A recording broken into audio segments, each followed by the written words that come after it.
오늘 나누실 말씀은 잠언 18장 17절에서 19절까지의 말씀입니다. 송사에서는 먼저 온 사람의 말이 바른 것 같으나 그의 상대자가 와서 밝히느니라. 제비 뽑는 것은 다툼을 그치게 하여 강한 자 사이에 해결하게 하느니라. 노엽게 한 형제와 화목하기가 견고한 성을 취하기보다 어려운즉 이러한 다툼은 산성 문빗장 같으니라. 하나님의 하십니다. 말씀으로 승리합시다. 오늘의 잠언은 갈등을 다루는 말씀입니다. 사회, 교회, 직장, 가족은 모두 공동체를 이루고 있는 집단입니다. 지혜로운 사람은 이 집단 안에서 빛과 소금의 역할을 할 수 있어야 합니다.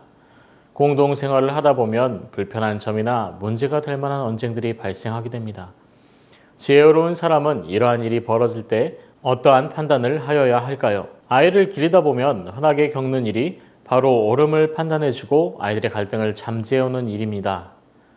아이들이 자신이 느끼는 불합리함을 가지고 엄마나 아빠 앞에 나와서 누구의 잘못인지, 그 잘못이 누구에게 큰지에 대한 이야기를 듣고 아이들의 갈등을 정리해주는 것이 엄마 아빠의 일입니다.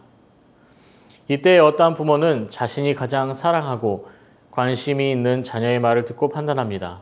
어떤 부모님은 자녀의 출생 순위에 따라 손을 들어주기도 합니다. 하지만 지혜로운 부모는 두 아이 모두의 이야기를 잘 들어보고 객관적인 평가를 내려 갈등을 끝내게 합니다. 지혜로운 리더, 지혜로운 감독자는 갈등이 발생하는 시점에서 지금 나에게 이야기하고 있는 사람의 관점에서 이야기를 듣고 다시 돌아와 객관적인 판단을 할 수 있습니다. 사람이 가진 언어에 대한 속성은 자신이 가지고 있는 생각에 상대방이 이야기하는 것을 받아들이고 판단하고 평가합니다. 그리고 속단하게 됩니다. 이런 일들은 우리가 살아오는 오늘에도 날마다 빈번하게 일어나고 있습니다.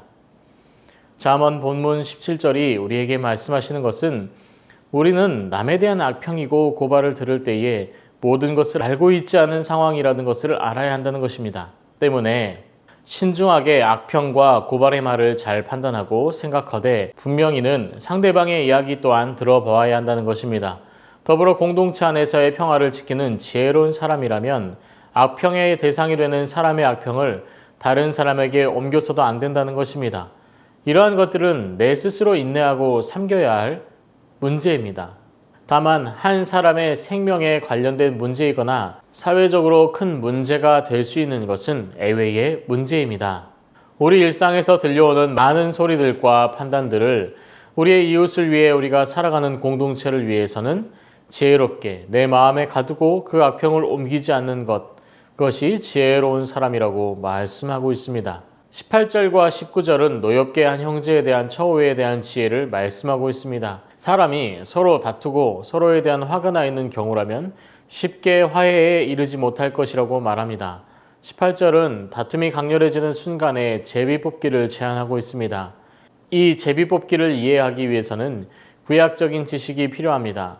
사람의 지혜와 회의에 정리가 되지 않는 일, 사람이 가진 능력으로 또는 초자연적인 어려움 속에서 당시 유대인들은 제비뽑기를 통해서 그 문제를 해결했습니다. 이러한 문제는 우리의 지식과 경험으로 해결하기 어렵습니다. 그리고 해결하지 못하는 경우도 있습니다. 요나가 큰 물고기에게 먹히는 장면 전에 요나를 깨우러 배의 밑바닥으로 간 한 선원의 이야기가 있습니다. 요나에게 태풍이 심하게 불어 도저히 항해가 어려운 상황이니 이 배 안에 죄인이 있을 것이고 이 죄인을 색출하기 위해 제비 뽑겠다고 합니다. 이처럼 절제절명의 위기의 유대인들은 이 제비 뽑기를 통해 자신이 해결할 수 없는 일을 해결했습니다. 여호수아 14장 1절과 2절도 마찬가지입니다.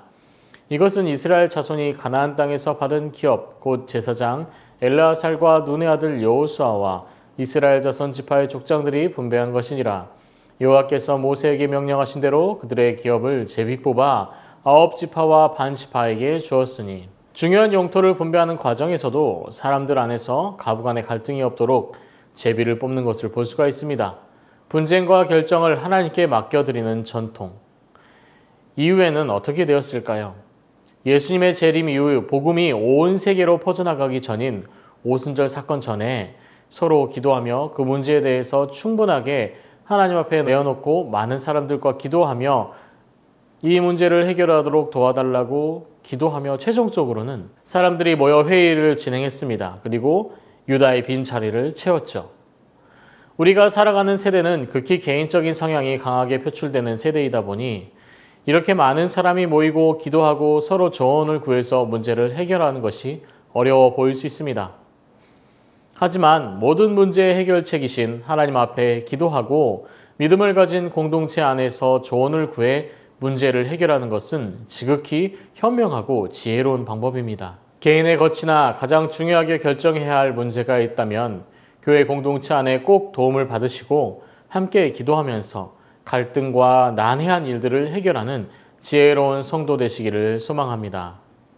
화가 나 있고 마음의 상처를 입은 나의 형제와 이웃들과 화목하기 정말 어렵습니다. 하지만 하나님께 기도하며 은혜를 구하며 풀어간다면, 믿음을 가진 지혜로운 사람들과 함께 기도하며 하나님의 뜻을 구한다면 지혜롭고 공의롭게 이러한 집단의 갈등, 개인의 갈등의 문제들을 해결할 수 있을 것입니다. 말씀을 붙들고 기도하겠습니다.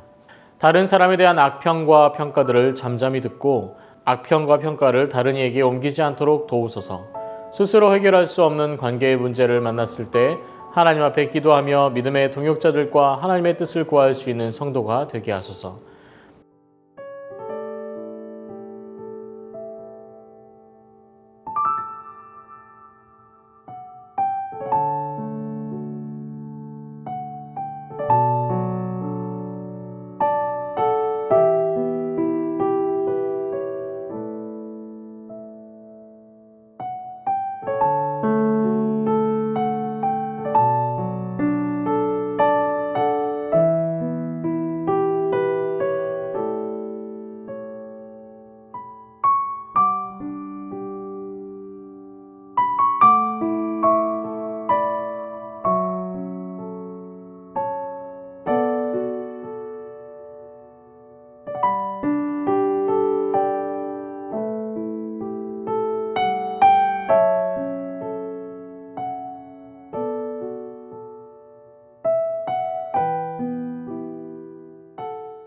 나라를 위해서 기도합니다. 은혜와 사랑이 충만하신 하나님, 이 나라가 하나님의 공의와 은혜가 충만하여 소외되는 이웃이 없도록 하시고 정치의 요직에 있는 그리스도인 정치인들이 온전하게 공의를 행하는 지혜로운 그리스도인이 되게 하소서.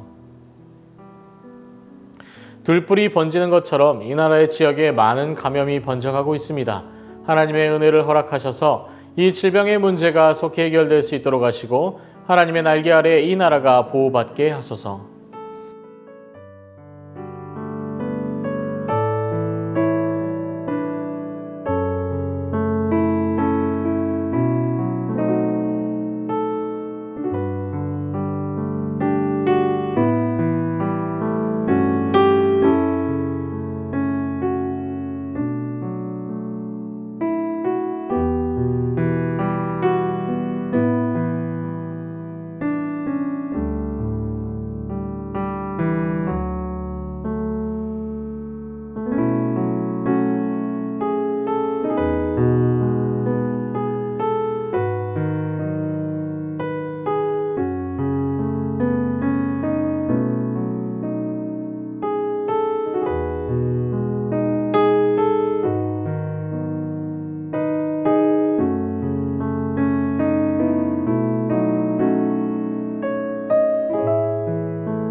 교회를 위해서 기도합니다. 말씀을 나누고 삶을 나누는 자리가 코로나로 인해서 많이 축소되고 어렵게 되어가고 있습니다. 하나님, 우리 성도들이 서로 마음을 나누고 은혜를 나눌 수 있는 시간을 허락하시고 여건을 허락하여 주옵소서. 3대 담임 목사님과 함께 새 세대를 열어가며 믿음의 가정을 세우고 복음으로 충만한 새순이 될 수 있도록 하나님께서 은혜를 허락하여 주시고 이끌어 주옵소서.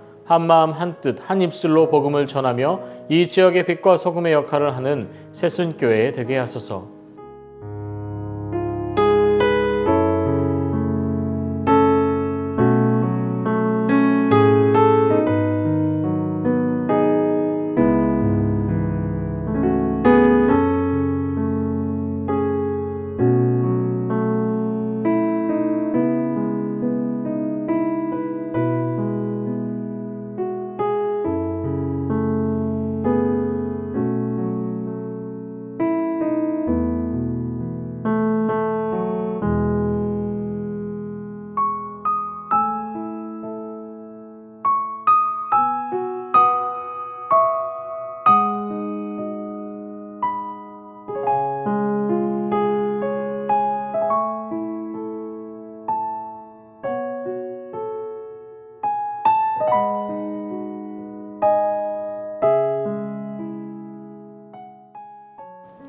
선교사님과 하늘을 위해서 기도합니다. 금요일은 방글라데시 박수키 선교사님을 위해서 기도합니다. 센터를 주 예수의 보혈로 덮어주사 오고 가는 모든 이들의 위험으로부터 보호받게 하소서. 현지의 스태프들이 서로 하나 되며 신실하게 사역을 감당할 수 있도록 하옵소서. 하늘을 위해서 기도합니다. 김인혜 집사님, 김영자 권사님, 김찬준 집사님, 정순금 권사님, 김봉남 권사님, 조금열 집사님, 안행순 집사님, 최혁기 성도님, 정성희 집사님 어머님, 김광순 집사님을 위해서 기도해 주시기를 바랍니다.